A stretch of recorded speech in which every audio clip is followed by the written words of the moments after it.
Listen to Massena, the roar of the St. Lawrence River as it plunged down the Long Sioux Rapid, the crackle of the campfires as Lord Frontenac waited to reassemble his dugouts and canoes at the head of the rapids, the lilt of the Indians' paddles as they carried Father Lemoyne up the quiet waters of the Racket River, the snap of the falling timber as the tall pines were felled by the axes of the French-Canadian logging crews, the crunch of the settlers' ox carts as they came through the rough, stump-ridden wilderness from New England, the whine of the saws from the old mill sheds, the whirl of the spinning wheel, and the bang of the loom as clothing and bedding were made in farm homes.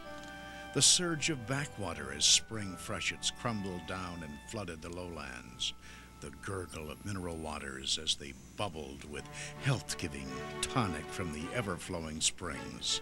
The voice of Gilbert Reed as he taught the 3 R's in the first schoolhouse on Water Street. The rumble of the voices on Polly's Hill as the first town meeting was held. The sounds of the raid as men from Stormont, Ontario burned the stockade at Massena Center in the War of 1812.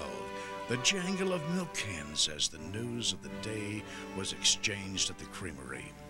The blast from the riverboats as supplies were docked at Dodge's Landing. The still, dead silence of the African-American folks who traveled by night to the Canadian border and freedom. The ringing of the Baptist church bells as Captain Chamberlain led his company from Massena in 1862 to the battlefields of the Civil War. The rattle of the musketry and the creaking of the saddles as Fenians prepared to invade Canada. The voices of the city folks who came to summer in the big hotels at the Springs.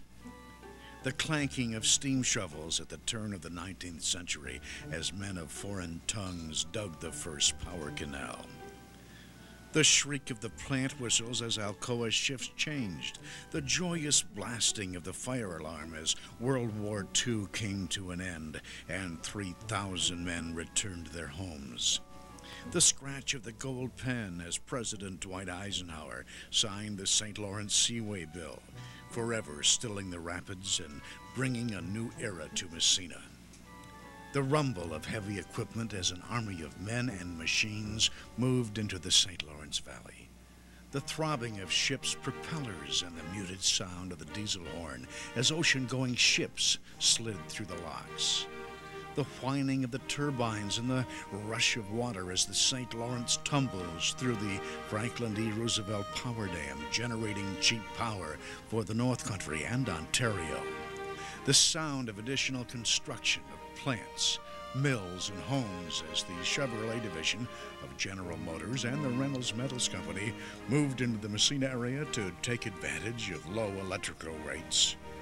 The gathering of citizens in downtown Massena welcoming home movie and television star Hal J. Smith. The compelling campaign speeches of Senator Bobby Kennedy. The Vietnam War protest chants of students at Massena Central High School. The steady click of the voting booths as residents said yes to Massena's own municipal power system. The sounds of machinery and the Massena Industrial Park. The gleefulness of residents watching pitcher Jim Deshaies winning his first professional baseball game with the Houston Astros. The cheers of the crowd at the St. Lawrence Center Mall as Miss New York State cut the grand opening ribbon. The crackle of tree limbs as Mother Nature coated the North Country with ice in 1998. Listen to Massena.